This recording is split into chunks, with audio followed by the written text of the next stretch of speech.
Well, if you were tired of blowouts and games that weren't competitive, this new Alabama has had plenty of good television for you to watch.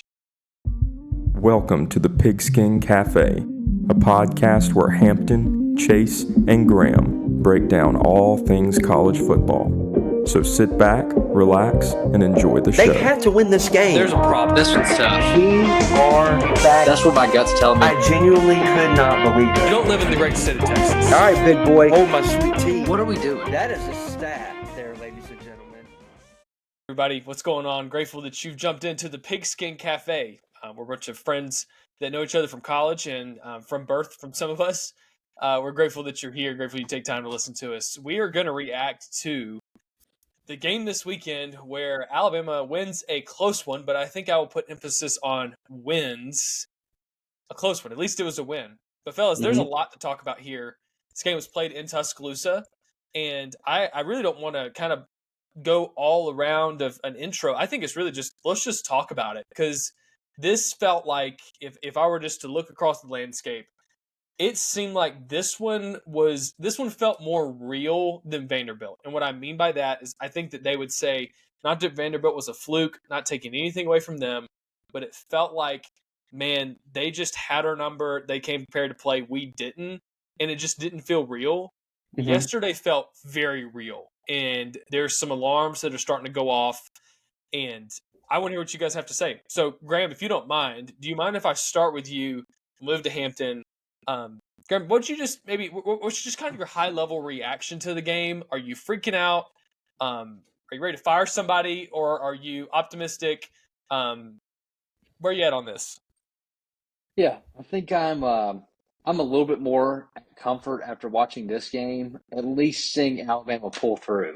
I felt like last week against Vanderbilt, obviously they had our number, but we always felt like there was that, okay, Alabama's about to get it. Alabama's about to get right. Alabama's about to get right. And against South Carolina, Alabama definitely not looked their best, but there were moments in the game where Alabama needed to get right and got right. They needed to score, and they could score. And I think this game, when you look at it, final score 27-25, and obviously that last touchdown by South Carolina really makes it extremely close. But when you take away some of the, not to say the fluke plays, but the two picks by Milroe, one of them in the end zone, a safety by Milroe gives South Carolina 2 points. So, I mean, you look at it, I mean, that's nearly a 10-point swing just off of two plays right there. So I would say that I kind of agree with your kind of opening statement, Chase, that it's nice to get a win, and whatever that looks like a win is still a win. But it was a lot closer than I think. The scoreboard was a lot closer than probably the actual actually watching the game kind of showed. You know, Alabama didn't play great. South Carolina definitely did not play great either. I mean, I think both teams kind of playing a lot of that, okay kind of football. But just at the end of the day, sometimes you just got to win, and that's all that matters. How you play it just doesn't matter. And when you win, you can say, you know what, we didn't play good this week, but we at least survived. Let's move on and let's get better. Whereas when you don't play good and you lose, things definitely have to change and things have to start moving in the right direction. I hope that at least going forward, I'm sure we'll talk about Alabama playing Tennessee in the next episode. But just going forward, you hope that Alabama finds a way to fix the broken pieces, but still kind of keep some rhythm and momentum going for next week as well. Graham, I think there's a part of me that's somewhat with you, that's just grateful for a win. You know, after last week, you're just like, hey, it doesn't got to look pretty at this point, but, you know, lose to Tennessee, that's one story. Lose to LSU, one story. But against South Carolina, just win. Just win and get out. Just get out, let the game be over, start looking forward to next week. Yeah. Hampton, with that being said, we're coming off of 2 weeks of games that should be easy, not saying easy wins, but we're heavy favorites in, that we have lost and now squeaked by. Are you sounding the alarm? Is there something inside of you that's this not excited about the direction that the program and the culture is heading. Like, take it as macro or as micro as you want to take it. Yeah, before I do that, I just want to let everyone know, thank you so much for tuning in. Be sure to subscribe to the Pigskin Cafe YouTube channel. If you're listening on YouTube, we appreciate it very much. And we've just had tremendous support over this whole season. I hope it continues as we head down the final half of the season. Saturday marked the halfway point of the Alabama season. And Graham, I love you, and I wish that I could share your optimism and your level-headed approach to this game. I will agree with you on one thing. It is very nice to get a win after last week. There's no doubt about it, and sometimes you have to win ugly. But here's my concern, and I'm going to take it both in the confines of the game, but also let's look at the season as a whole, because we are at the halfway point. Yesterday, like you said, Chase, it felt more real. Vandy was still inexcusable, and I know Vandy beat Kentucky, and credit them. They have a pretty good team. They are not awful, but Alabama should still not lose to Vanderbilt. We've established that and litigated that to death. But yesterday kind of proved that Vandy wasn't a fluke. And we gave credit to Vanderbilt and said that they came in and they flat out beat Alabama. They were more physical. They out-coached Alabama. And they just flat out executed Alabama in every facet of the game. But what I saw yesterday kind of confirmed to me that, and this is a tough conversation for Alabama fans to have and for Alabama fans to come to grips with, the first half of Georgia was the anomaly. And I think we can confidently say that after a 6-game track record of that being the best that you have played by far on both sides of the ball, when you struggled against South Carolina, you struggled against Vanderbilt, that ended with a loss. Wisconsin, yeah, you played well on the road in Madison, Wisconsin, but also their quarterback got hurt on the first drive, and I think it completely derailed any game plan that they had. And even in that game, there were still some struggles. Now, in the second half, they definitely came out and asserted their will and took a commanding lead, but there were still some things in that game that were, Alabama fans were like, this needs to be cleaned up, especially on defense, but even offensively.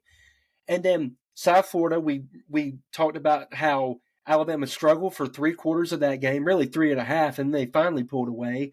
And then Western Kentucky, they played well against them, but also Western Kentucky, the talent gap is a chasm wide between Alabama and Western Kentucky. And I'm beginning to feel like this is who Alabama is. I know fans want to say, well, we hung with Georgia for a half of football and we played great. But sometimes, right now, that kind of seems like just lightning in a bottle. That you had an excellent game plan. The crowd and the environment of Bryant-Denny Stadium was absolutely electric. And it kind of just coalesced into a dominant, I say, 20 to 25 minutes of football. Because even in that first half of dominance, there were still some signs later in that first half that kind of mirror what the team has been all year, which is mistake-prone, undisciplined, and sometimes just poorly coached. And we're going to get into the offensive and defensive side of the ball, but Alabama just purely does not look well coached right now. You have a good script coming into the game on offense, and you go right down the field and score. But after that, Alabama's offense was very, very predictable. When I am able to call the plays from my couch of it's going to be quarterback power left or quarterback power right or a run up the middle, the lack of motion that seems to go away during the game, Alabama had so much success with the orbit motion that they were showing off not only against Georgia, but in the first half of the South Carolina game, they completely go away from it. So on that side of the ball, there are coaching issues to me. Defensively, let's not even get started there, where, again, we're going to get more into the specifics of that side of the ball and the actual play on the field. But I didn't think the plan coming in was overall bad, but some of the play calling and situational awareness at times is just flat out poor. It's inexcusable. It's 3rd and 15, and you're rushing 3 and dropping into a soft zone where they can throw it literally in the middle of the field. Like, what are we doing? What are we doing? Especially when you know the quarterback has struggled all day long when you pressure him. And what are you going to do instead of knowing he struggles with that? You're going to play a soft zone coverage? Same thing that happened on the 4th down call where they get a touchdown. You pressured him on 3rd down. You got him to get the ball out quickly, and Jalen Mbakwe comes up and makes a great play. And then on 4th down, you're going to rush 3 or 4. And you know Alabama has struggled all year with getting pressure with just 4 guys. It's just mind-boggling. And then I'll save some more notes for the defense when it comes to tackling and the lack of just pure execution by the players. We'll get into that. But then, spare all that. You got special teams where on the onside kick, your 2 guys on the hands team are Josh Cuevas and Robbie Oops. Yeah, dude, when you I'm sorry to jump in here. No, you're fine. When you watch that play, and there's everything leading up to that to be frustrated about. When you look down and you're like, we didn't get that ball, and then you see 2 guys that I think are both fullbacks. It's like why is Ryan Williams not on the front line of hands team when the game's on the line? We would have put him back there to return punts, put Cole Adams, like all these guys. Why do we have Robbie Oots on the front line of our hands team, dude? I'm so with you. I thought about that. But here's the thing. Robbie was in the back. Cuevas was like the front line guy to block, but Robbie was in the back because he was the second guy who touched the ball. But it's like, what are we doing? And then on top of that, this is the last thing I'll say on coaching, and then I want to get y'all's reaction, and then we can kind of move on to offense and defense. But I'm trying not to overreact, and I am not going to make any grand sweeping observation or conclusion that anybody needs to be fired or that wholesale change is needed. But this is the 2nd week in a row where I feel like I thought Alabama had a little bit more energy yesterday, a little bit more want to, but it's not near where it needs to be. I watched football from 11 o'clock to midnight last night. I watched plenty of teams. Freaking Florida had more want to on defense and had more excitement and intensity playing against Tennessee than we have had the past 2 weeks. It's inexcusable. And guess what? It starts at the top. And I think the mentality of this team is so fragile because the minute that something goes wrong, instead of responding to adversity, instead of somebody stepping up and making a play, it's like an avalanche. It just rolls downhill. It's like mistake after mistake after mistake after mistake. And again, I get that this has somewhat been a trend with Alabama the past couple years, but it seems further exacerbated this year. And then you've got all these issues, but then the mind-boggling decision, the one that literally I was already frustrated, but when before the half, you get the ball and the clock's running out, you're going to be able to just go into half, regroup. It's 14-9, and we'll get into that gosh awful safety here in a minute. But you call a timeout, it's 3rd and 20, and you put your quarterback in a situation where he throws a pick, and they get you gave them 3 points, and then you're asked about it, and you said, well, I just like being aggressive.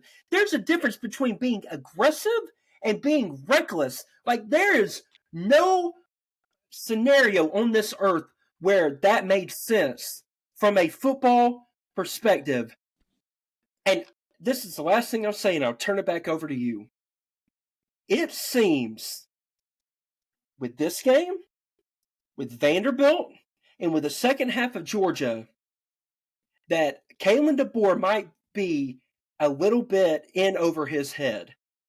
And I don't think that's an overreaction because some of the coaching, some of the decisions in key critical moments has been absolutely mind-boggling. And this is something we saw incredible coaching for the past 17 years. And what we have seen the past 2.5 games has been the total polar opposite of that.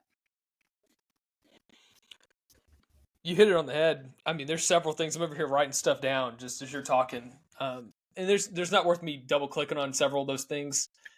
There was I want to just point out 3 things. Mhm. I agree with what you said. I'm actually surprised at how typically you're the one who's like, hey, let's back off the edge a little bit, boys. Yeah, I know. That's what concerns me. I'm usually the level-headed one, and I'm upset. Yeah. One thing that you said that I said this last pod, I just want to kind of re-say it and say, man, I'm not glad or happy that I'm correct here or being proven correct each week. This team has played some really terrible quarters and a few good quarters.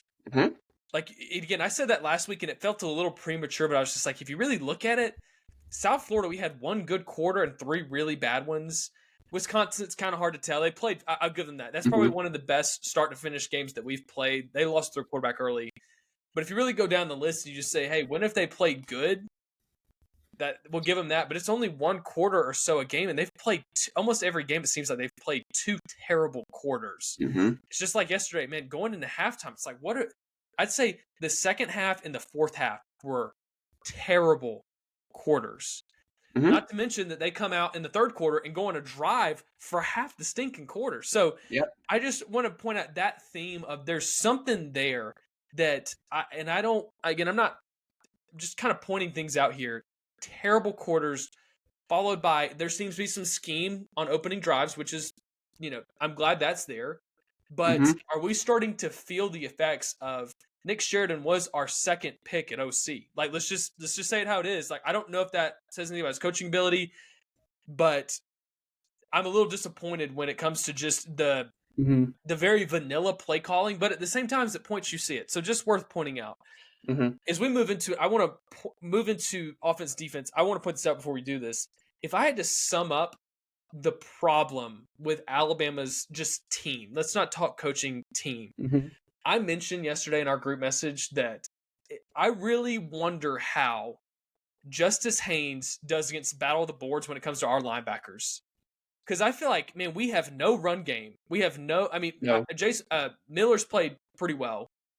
Haynes has not played great at all. It looks like he's running slow, almost as if he's hurt. And I see linebackers that are getting that are meeting in the hole and getting blown backwards. And it seems like the guy for Vanderbilt, man, I mean, he was getting 3 yards after contact. If you get 3 yards after contact, you're going to win a lot of football games. And I would even say that we're running the worst kind of defense, which helps offenses sustain drives and still score. So I would sum it up if we don't have a run off. We seem to not be able to run the ball effectively, and we can't tackle. Like, we can't. It just doesn't seem like we can tackle, which are those are 2 fundamental things of the game. And lastly, I just want to point this out. In Hampton, I'll start with you, and Graham, I want you to just give your thoughts, and then you can talk about the offense, if that's okay. We'll go through this.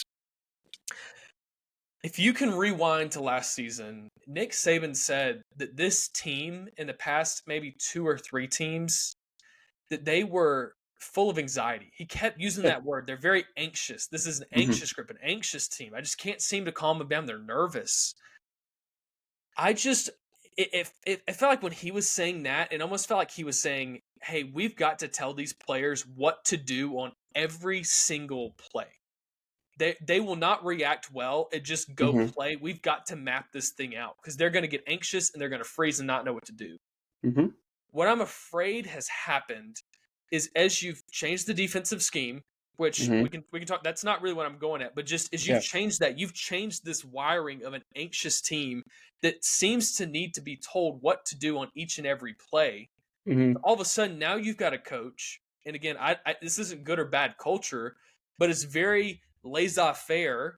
As long as the boys are having fun, then, as long as we're playing for each other, then, we'll win football games if we're better than them. But I think I really do think there's something there that this team doesn't know how to react to adversity. And when things don't go their way, I mean, they fall apart. And you could feel something different yesterday when we scored that touchdown. It's that really unique scenario where you're like, hey, you actually don't want to score that. If I had to explain that to someone who doesn't really know football, it would be hard to convince them that I'm actually smart or know what I'm talking about. But that's the scenario where you would prefer in the NFL that guy goes out of bounds. And the last thing that I'll say is that it's like you could feel it coming that once, we kicked it off, they go score, they do the on. It just felt like, man, because we did what we weren't supposed to do, and the line coming out of that was, they didn't tell me not to, which goes right along with an anxious team that needs to be told exactly what to do.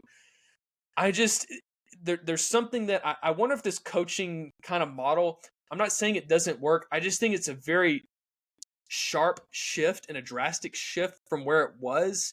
And now I think you're really starting to see that, man, they're almost like, the Bible verse says, hey, they were like a sheep that needed a shepherd. Like, these guys need somebody to go and coach them. It needs them to yell at them. It needs, like, it's just, you can be who you are.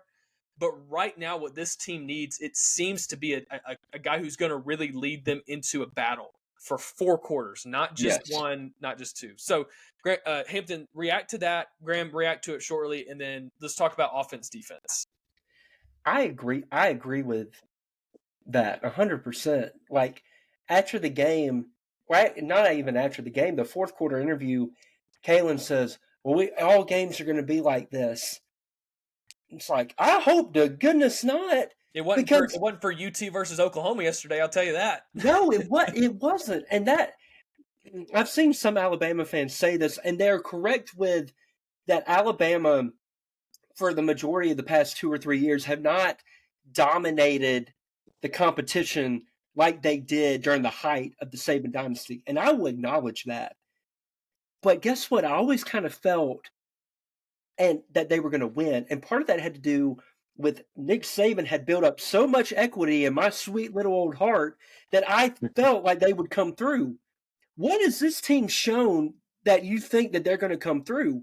Because, yeah, they won yesterday, but they did everything in their power to give the game away. And to speak to your point about needing a guy who's going to be a little more fiery, I understand Kalen DeBoer needs to be himself, but there also needs to be some accountability. And I feel like that is not happening, because you cannot tell me that Justice Haynes should be the first running back out every doggone week. What has he done to prove that? Not only is he not running the ball well, but then there's a play, I think it was on the drive where Jalen threw the pick before half.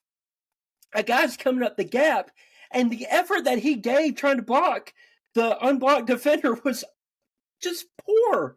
It was it was terrible. At some point, you've got to hold people's feet to the fire. Like that doesn't fly. And I think more than anything, the lack of accountability and the lack of, just overall drive seems to be missing. Because even last year, Alabama struggled in the majority of their games. But other than the South Florida game, I never questioned their heart. I never questioned their want to. I was proud of how the team thought. This team has yet to show me that. Yeah, that's a good. I hadn't thought about it like that, Graham. And let me get your thoughts on. We've talked a little bit of offense and defense, but you're right. You never really doubted their heart. I feel like that's what's different about this year. It wasn't until you said that I was like, I think that's where we're at. Is yesterday it felt like, man, I don't know if I trust that these guys that their hearts are really in it. Like they could have lost and been okay in some level. Like they'd have been mad at each other, but it wouldn't have hit. So Graham, let's. We've talked a little bit about offense and defense, but I guess it's easy to talk about maybe the defense this week. So I want to let you start where you want to, but yeah, just give me your thoughts when you're thinking of, hey, yesterday they play off of each other. What do you think? What do you make out of, which unit, I guess, are you, least impressed by, I guess is the best way to say it? Yeah. I definitely outside of the first half of the Georgia game, fairly disappointed in the defense. I would say. I know the scheme and what Womack and DeBoer are trying to do is really have a good offensive team and a defense that is going to give up some points and give up some yards, but it's supposed to be a defense that when the getting gets rough, they're supposed to respond well. This a bend but not break defensive model in a 4-2-5 system. Because at maximum, well, in a basic 4-2-5 scheme, you very rarely have a base call favors an offensive run play, because most likely teams are going to, when they run the ball, are going to have at least 6 people in the box, which is what Alabama would have in the box. On a base pass play, Alabama has 5 in coverage, which is, should go in Alabama's favor. But in order for us to actually try and stop the run, we have to add more people to the box, obviously. But that means we only have 3-4 guys in pass coverage. Well, we've seen that with these younger cornerbacks that they're not elite talents, and you can't leave them on islands by themselves like you could in the past. I mean, even last year with guys like Kool-Aid, you at least knew that most of the time he would make the play. And there were times where he didn't. Yeah, and Tyrion. But most of the time they would make the play. So you could trust them in one-on-one covers, knowing that, yes, they would get beat every now and then, but it would take a good play by a quarterback and a good play by a receiver. Where we stand right now is we have young corners.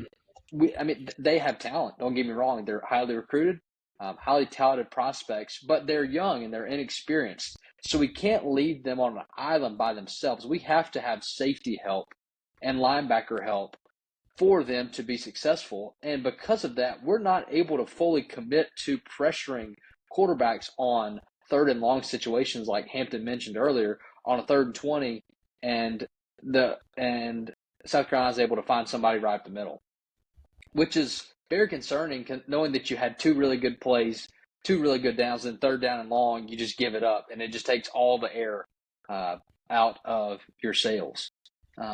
So I think for me, the defense has been disappointing, and obviously offense has been disappointing too. But the defense we haven't really seen a game recently in these past few weeks where the defense was like, okay, our back's against the wall, defense is going to show up.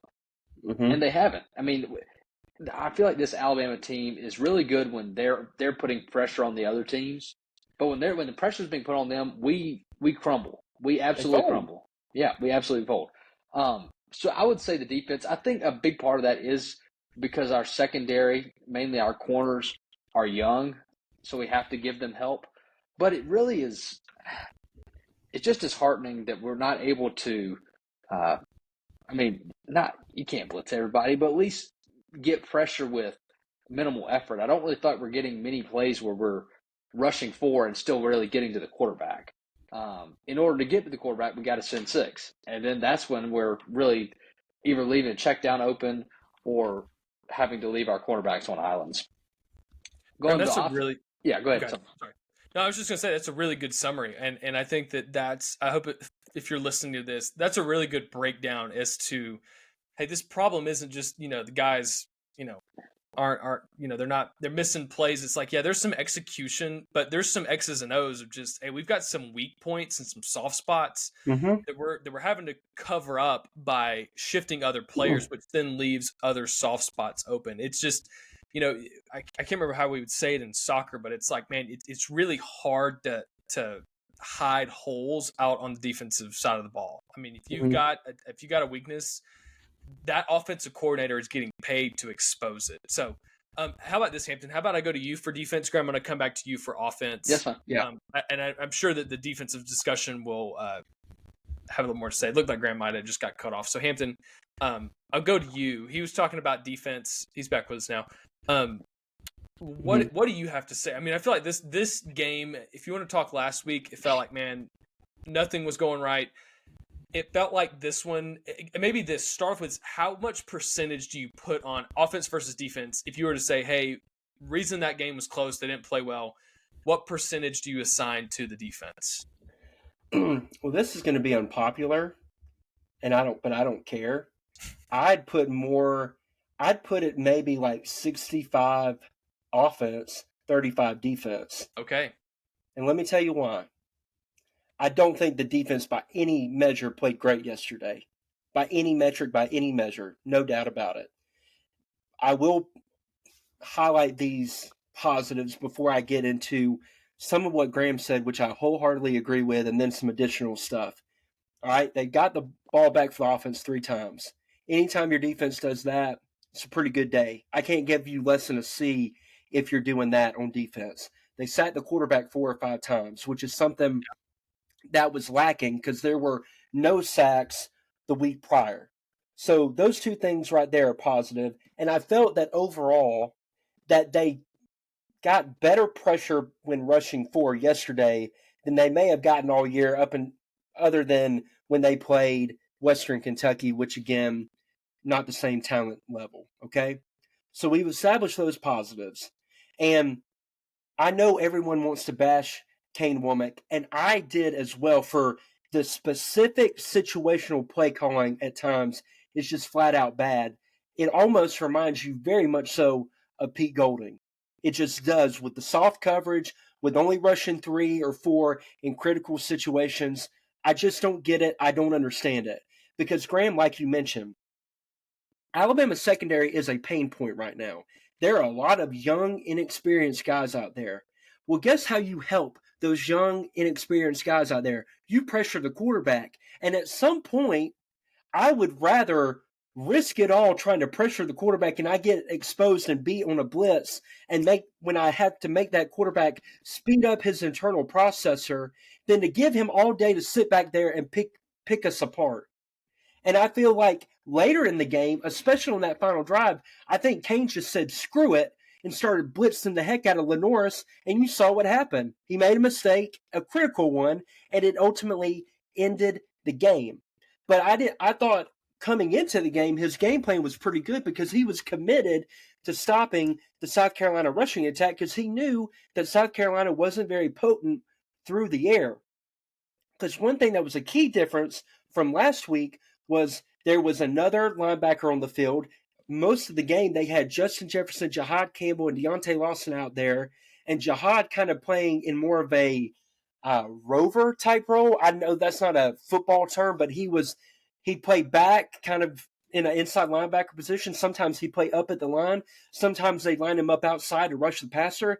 They were kind of using him like a utility player, but they were putting extra guys in the box to commit to stopping the run. Sometimes they would put an additional bandit out there, which is kind of, another D end out there. So sometimes you'd have a 4 or 5 man front along the line with the linebackers out there.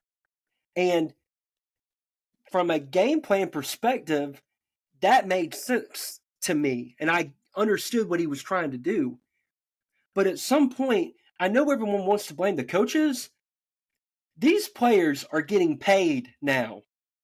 These players are getting paid.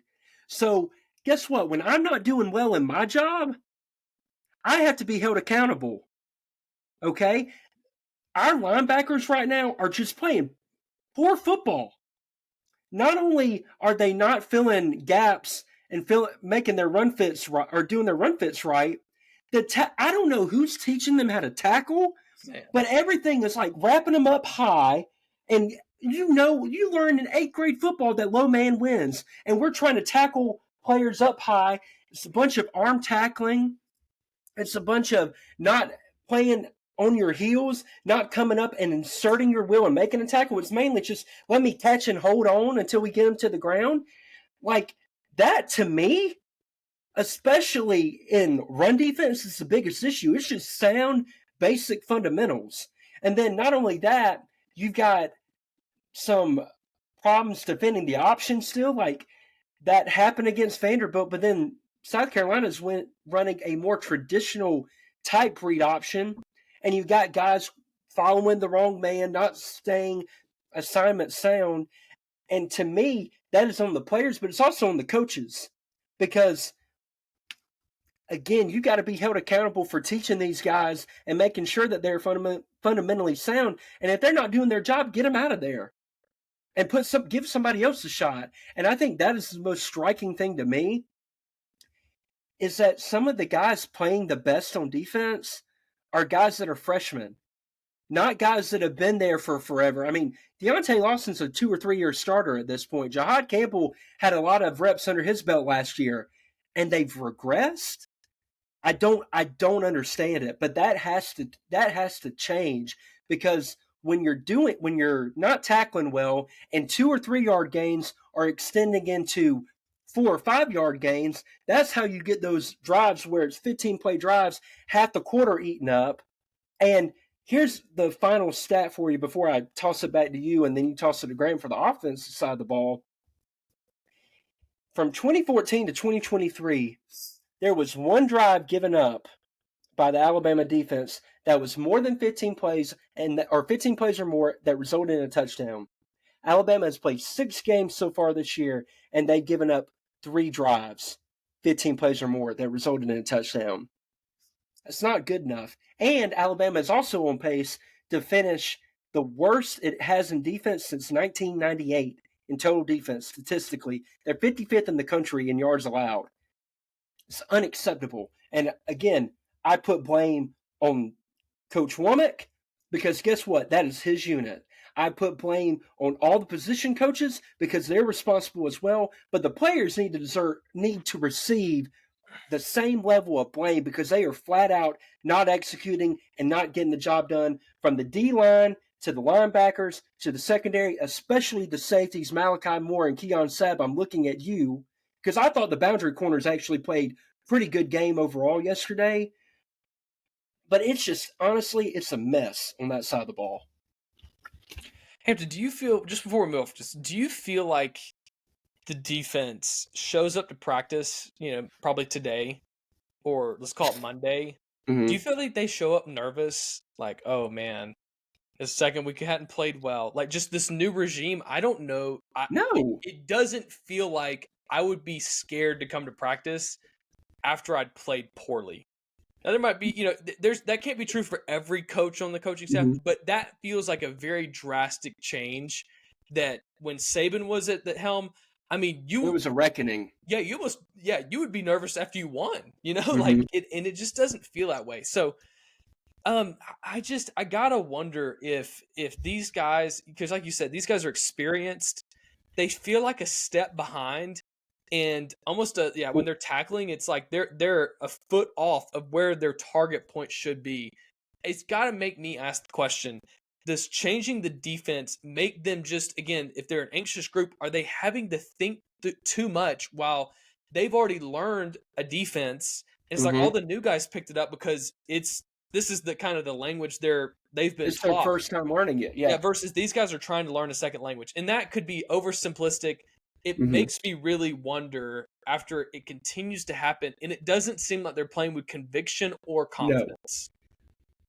No. I was going to say that exact same thing, and you took the words right out of my mouth. That's they how are playing on their heels. They look like they're not confident in the plan at all. Mm-hmm. They're not confident in what they're seeing. They're not confident in their keys, and it's leading to indecisive ball. But guess what? I had a coach one time tell me, if you make a mistake, make it full speed. And they're making mistakes and it looks like they're not even making it at 25% speed right now. Yeah.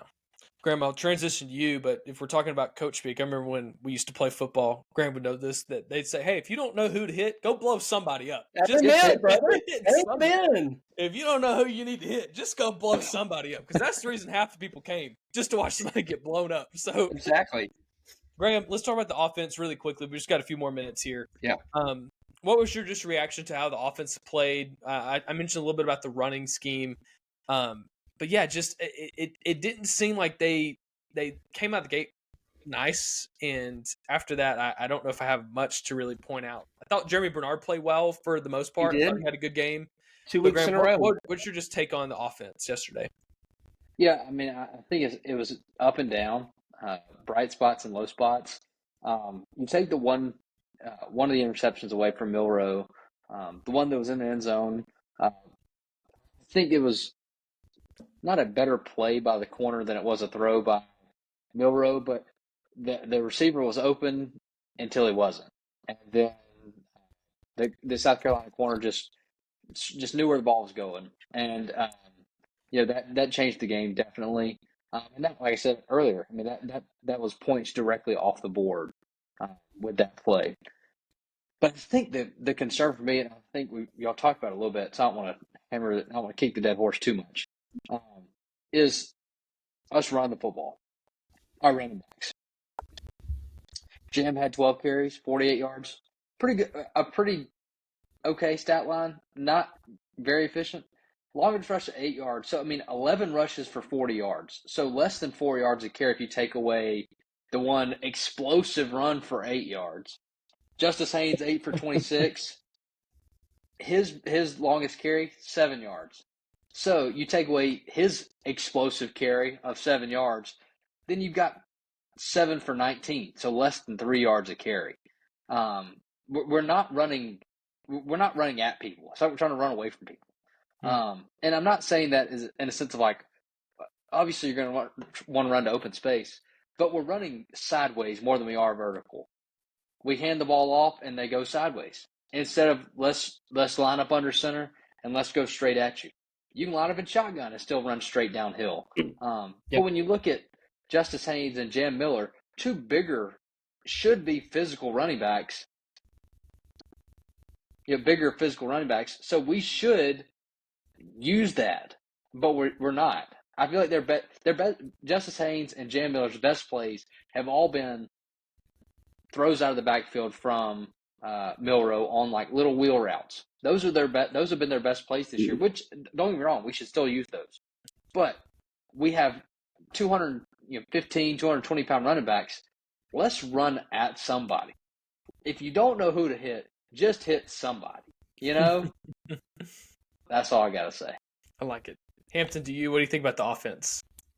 Yeah, yesterday was not a good day on the offensive side of the ball. I get they scored 27 points and they made some plays when it mattered. But I'll hit Graham's point and your point about running the ball in between the tackles. That has not been good all year. And we're in game 6, and yes, it can improve. Yes, the offensive line can gel a little bit more.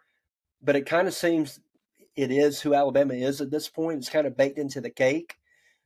And I think partly it has to do with the offensive line, to me, has not been super physical all year, even though a guy like Jaden Roberts, who their O-line coach, Coach Cap, has said that he's playing through injury. And I think you can tell because he is not the same guy that he was last year. I think Tyler Booker's been pretty good, maybe not quite to the level that I expect from him. I expect a lot more from him. I think Parker Brailsford has been good, but Alabama's just not generating a lot of push in the interior. And then I think on top of that, and what's hard for us to know, because I didn't play running back, and I'm not sure how the scheme is taught and how they're taught to set up their blocks, pick a hole, kind of their keys and all that kind of stuff.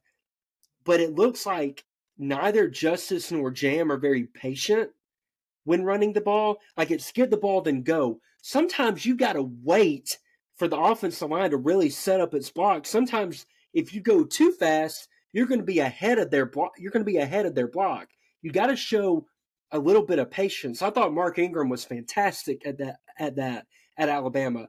Like, yeah, when he would hit the hole, he'd hit the hole, but also he showed great patience leading up to that to allow them to establish their blocks and move defenders off the ball. So I think that's lacking. I thought the pass protection was pretty poor at times. Now, granted, Kyle Kennard and Dylan Stewart, my guy Dylan Stewart, who I have been lauding all year long, they caused havoc for both Proctor and Pritchett, mainly Pritchett, 100%.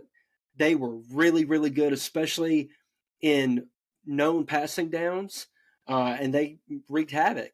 I mean, that they've got a really good D-line. There was another defensive tackle, and I cannot remember the name of him, but he wrecked a few plays, not only in the run game, but also he got him a sack right before half. So when your offensive line struggles like that, that does cripple you to an extent. Now let's get to the quarterback and talk about his game for a minute. he comes out and he's firing all guns a-blazing. Looks like a traditional kind of Alabama route. The second drive, there's one play that if Alabama hits it, I think the game's blown wide open. I don't think the game ever gets close. It's a third down, and Ryan Williams is streaking down the field. He's got 2 or 3 steps on the defender, and instead of putting air under the ball, Jalen Milroe overthrows him. He's open. You've got to make that throw. And traditionally, he's pretty good at making those throws down the field vertically, and he didn't hit this one. So you've got that missed opportunity. Then you've got the missed opportunity, I think, on the drive or two after that, where Alabama, brilliant call by Nick Sheridan. You call a screen to Ryan Williams. It's wide open. And I get that you have pressure in your face, but you've got to make that throw. He about throws a pick. He threw it too high and about threw it to the corner that was behind the play.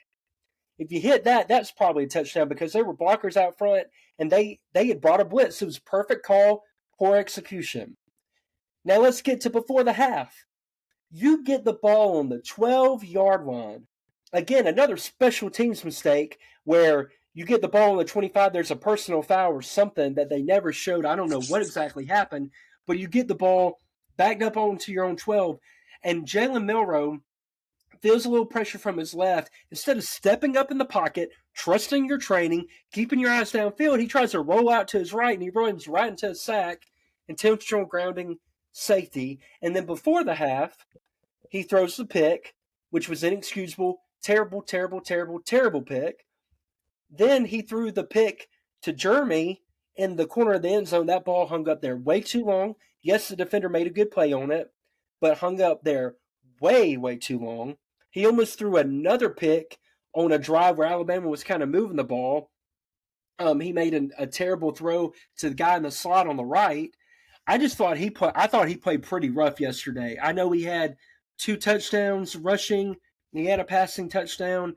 But overall, Alabama cannot win games if he plays like that. They've got enough issues on defense. They've got enough issues in not being able to run the ball with any consistency other than him at times. And even with him running the ball, there are times that he looks really decisive, and then there are times where he looks completely tentative, hesitant, like he doesn't want to get hit. And then there are times where he just makes the completely wrong read on an option. There was a play in the fourth quarter where if he hands it to Justice, there's blockers out in front. It might have been an actual good gain on a traditional running play. Instead, the guy stays home and he pulls it, beats him to the edge. But it's like in other games, like again in Georgia, like I pointed out, when you make that poor read, instead of a positive gain, you have a loss, and that kind of stunts and stymies your drive. So I didn't think he played very well, and I think he's got to improve. He can't completely fall apart when pressure's around, which I feel like he did yesterday. I think he got hit a couple times. That pressure got in his face, and he started seeing ghosts to an extent. So he's got to be better, and the offensive line's just got to be better overall. And Alabama has to develop a consistent running game. And last but not least, penalties are out of control. They come at the worst time, and they stunt drives for the offense, and then they keep the opposing offense on the field when the defense does them.